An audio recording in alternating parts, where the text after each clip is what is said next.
आज का टॉपिक मैं अवेयरनेस देना चाहता हूँ इंट्रामस्कुलर इंजेक्शंस के बारे में। जो फर्स्ट सिरिंज जो डेवलप हुई थी, एक ऑप्थेल्मोलॉजिस्ट डॉक्टर था, आई स्पेशलिस्ट था। तो इसने ऐसा किया कि उसको हॉलो नीडल चाहिए थी जिससे कि वो कैटरैक्ट्स को रिमूव करता। अमर अल मसवेली उसका नाम था। फर्स्ट हाइपोडर्मिक नीडल जो है फ्रांसिस रायनर्ड ने डुबलिन में 1844 में बनाई थी। सिरिंज के 3 पार्ट्स होते हैं, बैरल, प्लंजर एंड पिस्टन।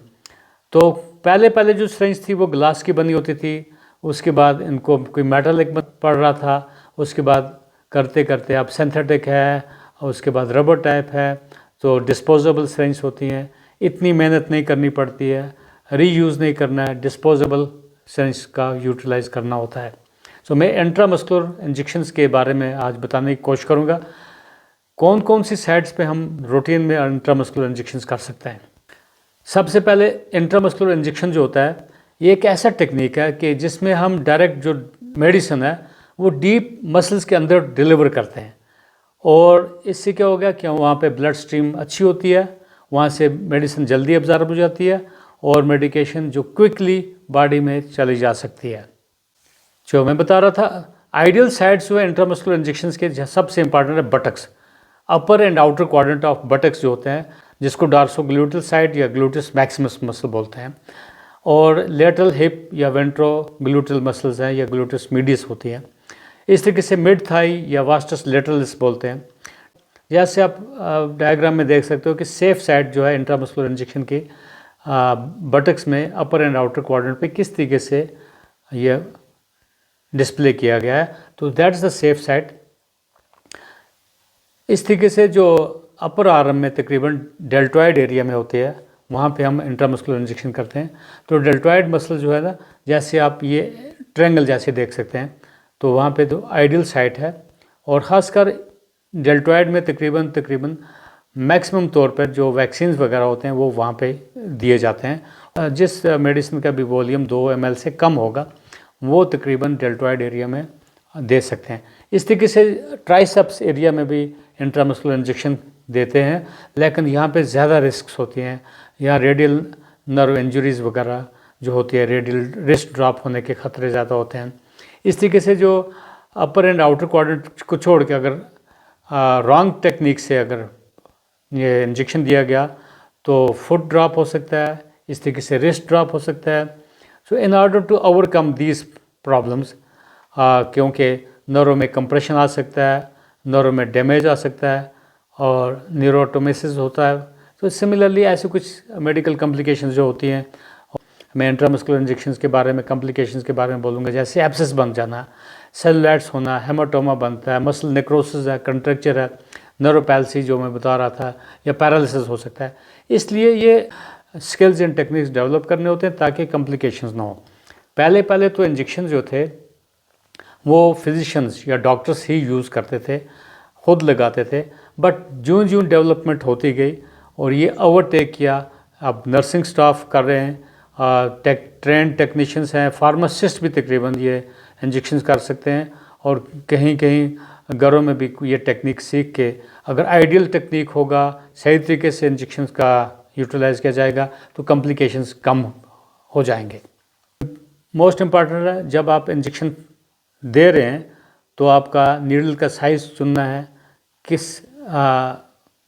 अगर बेबी है तो उसकी साइज़ की नीडल होनी चाहिए, अडल्ट है तो उस मसल्स के हिसाब से देखना है। अगर स्मॉल मसल्स हैं, अच्छी मसल्स डेवलप हुई हैं, तो उसी टाइप की नीडल यूज़ की जाती हैं।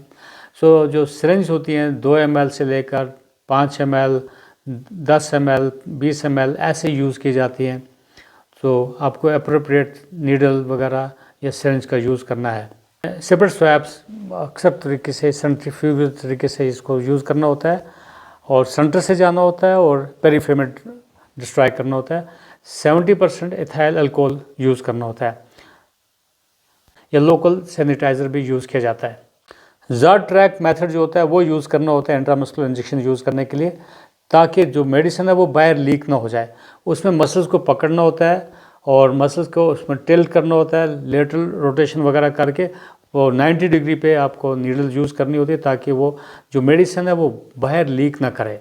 ज़ड ट्रैक मेथड जो है, इससे तकरीबन मसल में इरिटेशन वगैरह भी कम हो जाती है और डिस्कलोरेशन वहाँ पे नहीं होगा, क्योंकि वो डीप, वरना आपके स्किन में डिस्कलोरेशन होगी। कई दफ़ा पहले जो आयरन के इंजेक्शन यूज़ किए जाते थे उसको भी ज़ाड ट्रैक मेथड से ही यूज़ किया जाता था, वरना वहाँ पे बिल्कुल उसका डिस्कलोरेशन होने के चांसेस होते थे ज़्यादा। ज़ाड ट्रैक मेथड से क्या होता है कि टिश्यू डैमेज और पेन तकरीबन कम होता है।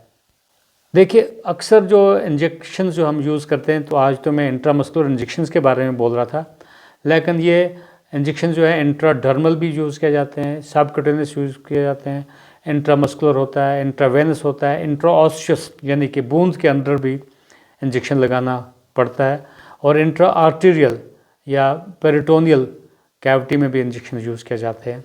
जो इंजेक्शन साइट है तकरीबन उसको मसाज वगैरह करने की ज़रूरत नहीं चाहिए, क्योंकि अगर आपने ज़ड टेक्निक से उसको किया होगा तो वो टिश्यूज़ में ऑटोमेटिकली स्प्रेड हो जाएगी। इंजेक्शंस तभी हम यूज़ करते हैं कि क्योंकि रैपिड एक्शन की ज़रूरत होती है, कभी कभी पेन किलर्स कभी यूज़ किए जाते हैं, तो खासकर पहले वक्त में बेंजाथीन पेनिसिलिन वगैरह ज़्यादा यूज़ किया जाता था, इंट्रामस्कुलर रूट होता था, स्ट्रेप्टोमाइसिन इंट्रामस्कुलर यूज़ होता था। तो अब तो टेक्निक्स भी चेंज हो गए, alternative medicine are available, so preferably injection तभी यूज़ किए जाते हैं जब क्विक एक्शन की ज़रूरत होती है।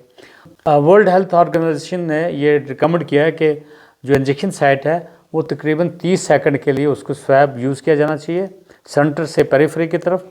उसके बाद 60 to 70% अल्कोहल स्वैब होना चाहिए और 30 सेकंड के लिए उसको ड्राई करते रहना चाहिए, ताकि जब ड्राई होने के बाद इंजेक्शन जो है वो पंक्चर करना चाहिए, ताकि वो स्वैब जो है उसका जो सिपरेट है वो अंदर बॉडी के अंदर भी ना जाए। ड्राई इसलिए करना ज़रूरी होता है। जो नीडल का जो साइज़ होता है तकरीबन 1 इंच से 1.5 इंच तक होता है। 22 से 25 गाज की नीडल्स अक्सर यूज़ की जाती है। लंबी नीडल्स भी या छोटी नीडल्स भी इंट्रामस्कुलर के लिए भी चूज़ की जाती हैं। तो अल्टरनेटिवली या एडल्ट्स के लिए भी एंटेरोलेटरल थाई मसल सबसे बेस्ट है। सिर्फ इसमें कपड़ों को ऊपर नीचे करने की ज़रूरत पड़ जाती है, इसलिए लूज़ कपड़े लगाए जाने चाहिए हर शख्स को। तो तकरीबन जो मैंने आपको ये टेक्निक्स ऑफ इंट्रामस्कुलर इंजेक्शन जो हैं, खासकर जो साइट्स मैंने एक्सप्लेन किए, तो आपको उन साइट्स को प्रेफर करना है, क्योंकि जो कॉम्प्लिकेशंस होती हैं बाद में अगर नर्व डैमेज हो जाएगा तो उसको हम नर्व रिपेयर या प्लास्टिक सर्जरी तक करनी पड़ जाती है, नर्व ग्राफ्ट करना पड़ सकता है। पेरोनियल नर्व ग्राफ्टिंग तकरीबन कॉमन है, या सूरल नर्व ग्राफ्टिंग तकरीबन कॉमनली यूज़ किया जाता है। इस तरीके से रेडियल नर्व वगैरह जो है, एक्सिलरी नर्व, इनमें डैमेज होने के ख़तरे होते हैं। सो टेक्निक प्रॉपर जो होते हैं और एक प्रोटोकॉल्स को फॉलो करने की ज़रूरत होती है। सो एक आर्ट है इंजेक्शन लगाने का। जो उम्मीद है जो स्टूडेंट्स इन्वॉल्व हैं, जो ये टेक्निक्स के लिए या सीखते हैं इंट्रामस्कुलर इंजेक्शन करने के लिए, तो या जो प्रैक्टिशनर्स हैं वो अपने आप को और अपडेट करते रहेंगे, ताकि कुछ इंट्रामस्कुलर इंजेक्शंस के कॉम्प्लिकेशन ना हो। All the best. खुदा हाफिज़।